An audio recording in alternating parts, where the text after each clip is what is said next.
நூற்றாண்டு கால கம்யூனிஸ்ட் பேரியக்கத்தின் அயராத போராளி, தமிழ்குரு நல்லுலகின் தலைவர் தோழர் நல்லக்கண் அவர்கள் விடைபெற்று விட்டார்.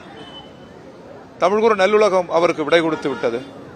ஆனால் அவரது லட்சியங்கள் வாழ்கிறது. தமிழகத்திற்கும் இந்தியாவிற்கும் அவரது கனவு சோசலிசம் தான். அதை நோக்கி அவர் உயர்த்திய அந்த செம்பதாகையை நாங்கள் தாழவிடும். அவரது கனவுகளை அடுத்த தலைமுறை நினைவாக்கும். அவரது நினைவு நீடூழி வாழ்க. வணக்கம்.